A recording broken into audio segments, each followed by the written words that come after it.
Too Old to Rock and Roll, Too Young to Die, released April 1976. I've been a Jethro Tull fan for more years than I care to remember. Following Tull back in the early days, especially the 1970s, was a bit surreal. You never knew what direction the band was going to take or what the next instalment of the story was going to be. 1975 had been a good year for the band.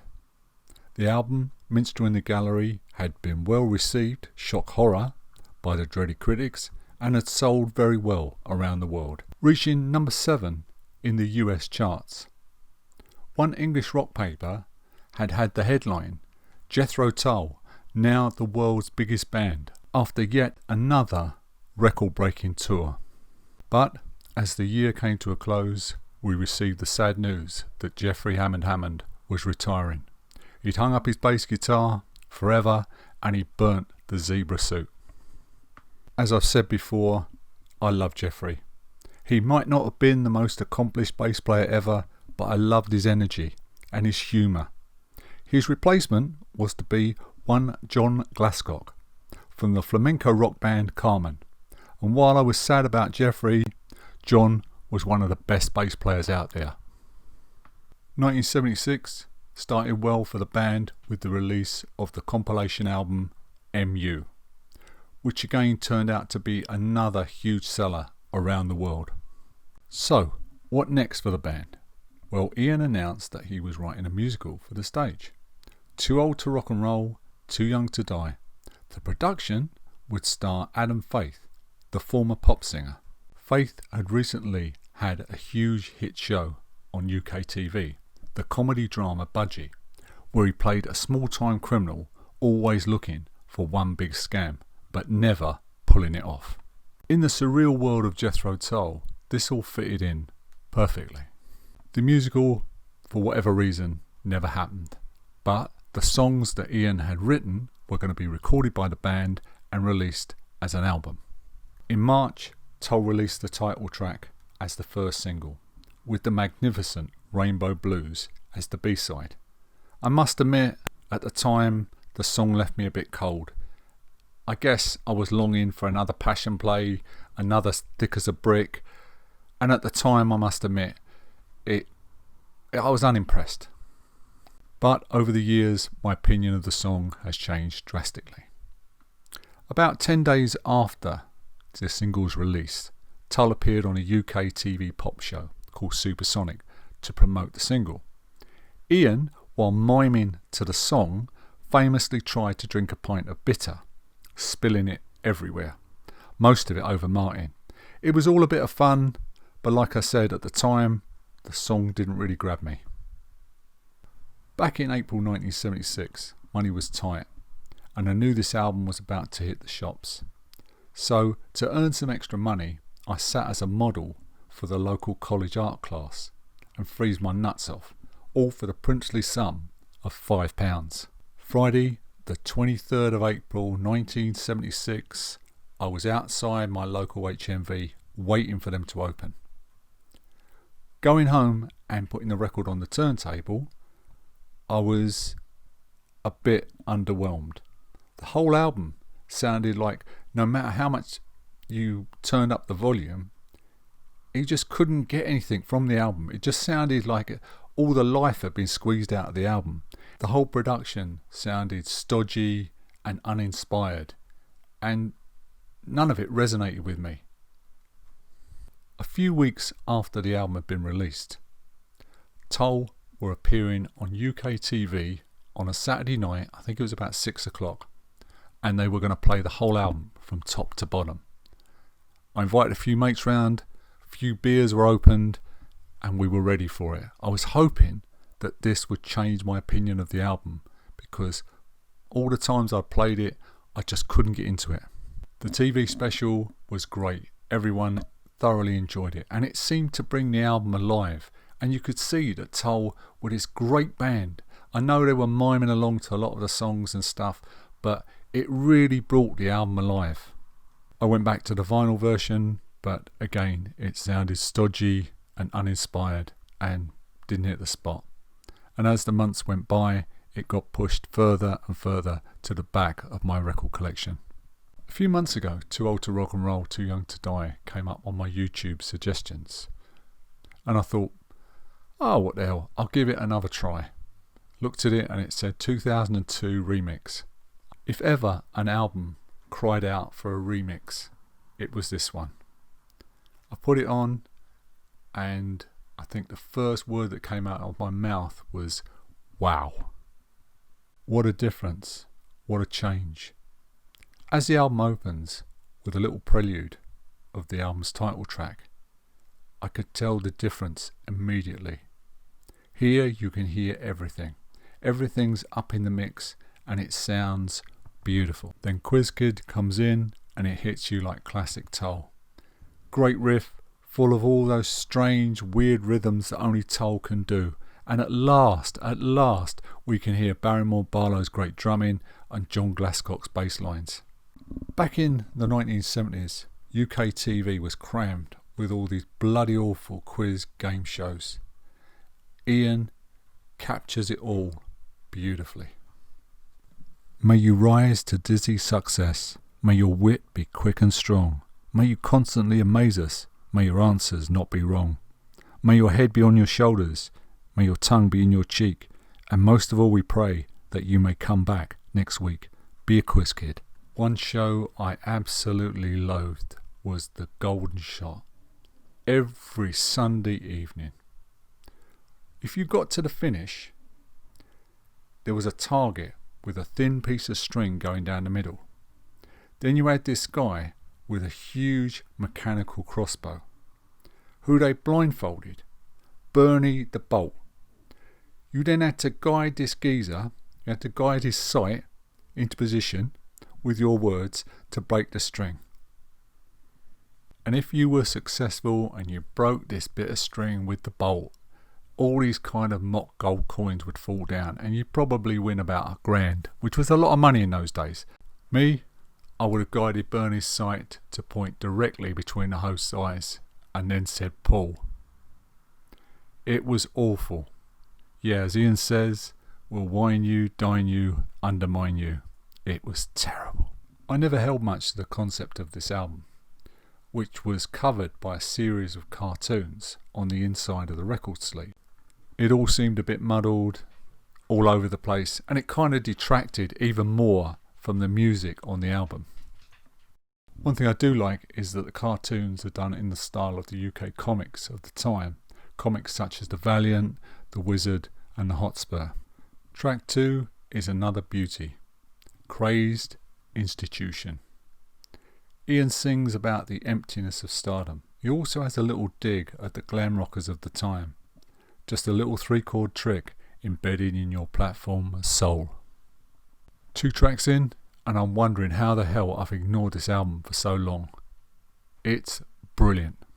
Track 3, Salamander. One thing I've always loved about Tull is those little acoustic guitar based numbers that Ian would put onto albums from time to time.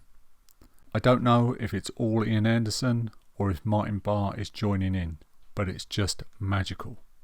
When this album was released, there were many hippie/alternative cafes around London, and they always seemed to be playing stuff like Fat Man, Wondering Aloud, Cheap Day Return, or Pentangle, The Incredible String Band. Listening to Salamander always transports me back to those cafes. Salamander, born in the sun-kissed flame. Who was it who lit your candle, branded you with your name? I see you walking by my window in your Kensington haze. Salamander, burn for me, and I'll burn for you. Next up, the raucous rocker Taxi Grab. Why, oh why, didn't the band play this live a lot more? Since I've re-listened to this album, I've heard some live recordings of some of the songs here, especially Taxi Grab, and in concert, it really comes alive. We are treated to the very rare sound of Ian on harmonica and Martin on slide guitar, and it rocks. It's just one hell of a stomp. From a deadbeat to an old greaser. This is for me one of the highlights of the album. It kicks off with just acoustic and Ian's wonderful harmonised vocals. From a dead beat to an old greaser, here's thinking of you. You won't remember the long nights, coffee bars, black tights and white thighs, where bombs were banned every Sunday and the Shadows played FBI, and tired young sax players sold their instruments of torture, sat in the station sharing wet dreams of Charlie Parker, Jack Kerouac, Rennie McGray, to name a few of the heroes who were too wise for their own good, left the young brood to go on living without them. As Ian sings, he's joined by electric piano and strings. One feature of this remix, one huge plus, is that you can now hear Dee Palmer's wonderful string arrangements, which were kind of buried in the original mix. Back in London in the 50s and into the 60s, we used to have these coffee bars, and they were the hangouts of the Beatniks, the Beats. I guess the Beatniks were kind of the first emergence of the counterculture that would eventually morph into hippies and the psychedelic explorations of the late 60s and early 70s. If anyone's interested in exploring that sort of era, the best book I've ever read about it all is Jack Kerouac's On the Road. That's kind of the Bible of the beatnik movement. Anyway, from a dead beat to an old greaser is kind of a lament for their passing, and it includes a great sax solo from Dee Palmer. Bad-Eyed and Loveless. It's just Ian on acoustic guitar and vocals. I think Ian often gets overlooked for his acoustic guitar playing, and his voice is just fantastic on this track. She's a warm fart at Christmas. She's a breath of champagne on a sparkling night. Yes, and she's bad-eyed and she's loveless. She turns other women to envious green. She's bad-eyed and she's loveless. She's a young man's vision in my old man's dream. Next up, the Big Dipper. The Big Dipper is a famous roller coaster on Blackpool's Pleasure Beach in the north of England. Ian and the band somehow musically create the atmosphere of the Pleasure Beach in full swing. Ian sings, hanging out in the penny arcades, shaking up the Tower Ballroom, throwing up in the bathroom, landladies in the back room, I'm the Big Dipper, it's the weekend rage. This is another track that sounds so different on this remix. Now I can actually hear Angela Allen from Carmen on the backing vocals. Classic Tull, and another song that, if you get the chance to hear it, sounds wonderful in concert. And so to the title track. And yes, I've come to love it after all these years. It has magical horn and string arrangements from Dee Palmer. Now I can actually hear it in its full glory, and I really love it.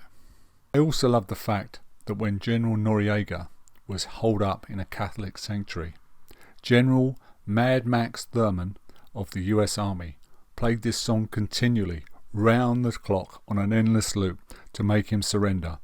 After hours and hours of this song, Noriega finally surrendered. His final words as he was being hustled away were, "It's not a patch on War Child or Passion Play." Pied Piper. Listening to this song again after all these years, I'm guessing that this song was written with Adam Faith in mind. It would have fitted his voice and that cheeky Cockney white boy persona that he had developed perfectly. When Ian had originally talked about this album, he said, "We are in the process of recording 18 new songs, from which the best 10 or 12 will be selected for inclusion on the new album."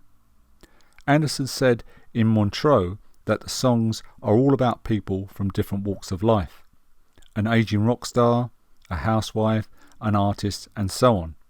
Some are sung in the first person, others in the third person.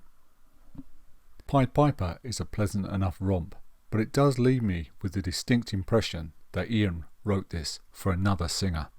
And so we come to the final track, the Majestic, Checkered Flag, Dead or Alive.